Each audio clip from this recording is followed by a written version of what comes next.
Guys welcome back to Shree's vlog. So ಬನ್ನಿ, ಇವತ್ತು ಕ್ವಿಕ್ಕಾಗಿ ಒಂದು ರೆಸಿಪಿ ತೋರಿಸ್ತೀನಿ. ಅದು ನಿಮಗೆ ಜಾಕ್ ಫ್ರೂಟ್ ಬೆಳೆದಿರೋ ಕಾಯಲ್ಲಿ ಏನು ಮಾಡೋದು ಅಂತ. ಸೊ ನೋಡಿ, ಇದು ಜಾಕ್ ಫ್ರೂಟು, ಇದು ಬೆಳೆದಿರೋದು, ಊರಿಂದ ತಂದಿದ್ವಿ ನಾವು. ಸೊ ಇದು ಕಾಯಿ ಇದ್ದಾಗಲೇ ಅದ್ರಲ್ಲಿ ಮಾಡೋ ಅಂಥದ್ದು. ಇದ್ರಲ್ಲಿ ಪಲ್ಯನೂ ಮಾಡ್ತಾರೆ, ಸಾಂಬಾರು ಮಾಡ್ತಾರೆ. ಸೊ ಅದನ್ನು ನಾವು ಚಿಕ್ಕ ಚಿಕ್ಕದಾಗಿ ಕ್ಯೂಬ್ಸ್ ಥರ ಕಟ್ ಮಾಡಿಕೊಂಡು ಇದ್ರಲ್ಲಿ ತುಂಬ ಈ ಥರ ಚೆನ್ನಾಗಿ ಕ್ಲೀನ್ ಮಾಡಿಕೊಂಡು ನೀರಿಗೆ ಹಾಕಿಟ್ಕೊಂಡಿದ್ದೀವಿ. ಸೊ ಇದನ್ನು ನಾವು ಸಾಂಬಾರು ಮಾಡ್ತಾಯಿದ್ದೀವಿ. ಸಾಂಬಾರು ಮಾಡೋಕ್ಕಿಂತ ಮುಂಚೆ ಅದಕ್ಕೊಂದು ಸ್ವಲ್ಪ ಕಾಳುಗಳನ್ನ ಹಾಕೊಳ್ಳೋಣ ಅಂತ ಹೇಳಿ ಕಾಳನ್ನ ಫಸ್ಟು ನಾವು ಬೇಯಿಸ್ಕೊತಾ ಇದ್ದೀವಿ. ಸ್ವಲ್ಪ ಉಪ್ಪು ಹಾಕ್ಕೊಂಡು ಒಂದು 3 ವಿಷಲ್ ಕೂಗಿಸಿದ್ರೆ ಅದು ಬೆಂದೋಗುತ್ತೆ. ಸೊ ಅದಾದಮೇಲೆ ನೆಕ್ಸ್ಟ್ ಅದ್ರ ಜೊತೆ ಸೇರಿಸ್ಕೊತೀವಿ. ಸೊ ಇದಕ್ಕೊಂದು 2 ಗ್ಲಾಸ್ ಅವ್ರು 1 ಗ್ಲಾಸ್ ನೀರು ಹಾಕ್ಬಿಟ್ಟು ಇದನ್ನು ಬೇಯಿಸ್ಕೊಬೇಕು, 3 ವಿಷಲ್ ಹೋಗಿಸ್ಕೋಬೇಕು. ಸೊ ಅದಾದಮೇಲೆ ನೆಕ್ಸ್ಟ್ ಪ್ರೊಸೀಜರ್. ಸೊ ಬನ್ನಿ ನೋಡೋಣ. ಸೊ ನೋಡಿ, ಇಲ್ಲಿ ಕಾಳು ಆಲ್ರೆಡಿ ಬೆಂದಿದೆ. ಸೊ ನೆಕ್ಸ್ಟ್ ನಾವು ಜಾಕ್ ಫ್ರೂಟ್ ಇದು ಕಾಯಿ ಇದೇನಿದೆಯಲ್ಲ ಇದನ್ನು ಬೇಯಿಸ್ಕೊತಾ ಇದ್ದೀವಿ. ಇದು ಒಂದು 2 ವಿಷಲ್ 3 ವಿಷಲ್ ಆಗಬೇಕು. ಇದನ್ನ ನಾವು ನಮ್ಮ ಕಡೆ ಕುಜ್ಜೆ ಅಂತ ಹೇಳ್ತೀವಿ. ಅಂದರೆ ಅದು ಕಾಯಿ ಇರುತ್ತೆ ಅಲ್ವಾ, ಅದಕ್ಕೆ ನಾವು ಕುಜ್ಜೆ ಅಂತ ಹೇಳ್ತೀವಿ. ಅದು ಹಣ್ಣಾದಮೇಲೆ ಹಲಸಿನಣ್ಣು ಅಂತಲೇ ನಾವು ಕರೆಯೋದು. ಸೊ ಇದನ್ನು ಬೇಯಿಸ್ಕೊಬೇಕೀಗ.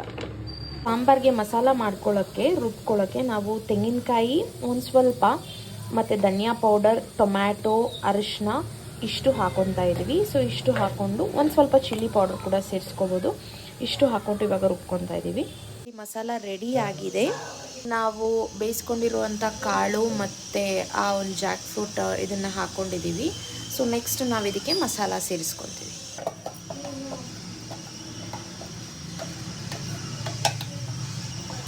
ಚೆನ್ನಾಗಿ ಇದನ್ನು ಮಿಕ್ಸ್ ಮಾಡ್ಕೊಬೇಕು. ಸೊ ಉಪ್ಪು ಖಾರ ನೀವು ನಿಮ್ಗೆ ಎಷ್ಟು ಬೇಕೋ ನೋಡಿಕೊಂಡು ಹಾಕ್ಕೊಳ್ಳಿ. ಇದರಲ್ಲಿ ಇಷ್ಟೇ. ಬೇಕಾದರೆ ಒಂದು ಸ್ವಲ್ಪ ಸಾಂಬಾರು ಪೌಡರ್ ಕೂಡ ನೀವು ಸೇರಿಸ್ಕೊಬೋದು. ಇದು ಚೆನ್ನಾಗಿ ಒಂದು 10 to 15 ಮಿನಿಟ್ಸ್ ಚೆನ್ನಾಗಿ ಇದು ಬಾಯ್ಲ್ ಆಗಬೇಕಂದ್ರೆ ಕುದಿ ಬರಬೇಕು. ಅದಾದಮೇಲೆ ಇದು ರೆಡಿ ಆಗುತ್ತೆ. ಗೈಸ್ ನೋಡಿ, ಫೈನಲಿ ಇದು ಚೆನ್ನಾಗಿ ಕುಕ್ ಆಗಿದೆ. ಸೊ ರೆಡಿ ಆಗಿದೆ. ಬಟ್ ಇವಾಗ ಇದಕ್ಕೆ ಒಂಚೂರು ಒಗ್ಗರಣೆ ಹಾಕೊಳ್ಳೋಣ ಅಂತ ಹೇಳಿ ನಾವು ಬೆಳ್ಳುಳ್ಳಿ ನಾವು ಜಜ್ಕೊಂಡಿದ್ದೀವಿ, ಸಿಪ್ಪೆ ತೆಗೆದಿಲ್ಲ. ಆ್ಯಂಡ್ ಒಂದು ಸ್ವಲ್ಪ ಕರಿಬೇವು ಮತ್ತು ಸಾಸಿವೆ ಇಷ್ಟು ಹಾಕ್ಕೊಂಡು ಇದಕ್ಕೆ ಒಗ್ಗರಣೆ ಹಾಕ್ಕೊತಾ ಇದ್ದೀವಿ. ಆಮೇಲೆ ಫೈನಲ್ ಟಚ್ ಅಪ್ ಇದು. ಸೊ ರೆಡಿ ಆಗಿದೆ ಗೈಸ್. ಫೈನಲಿ ಒಗ್ಗರಣೆ ಕೂಡ ಆಗಿದೆ. ಸೊ ನೋಡಿ, ಫೈನಲಾಗಿ ಇಷ್ಟು ಚೆನ್ನಾಗಿ ಬಂದಿದೆ. ಸೊ ನೀವು ಕೂಡ ಈ ರೆಸಿಪಿನ ಟ್ರೈ ಮಾಡಿ.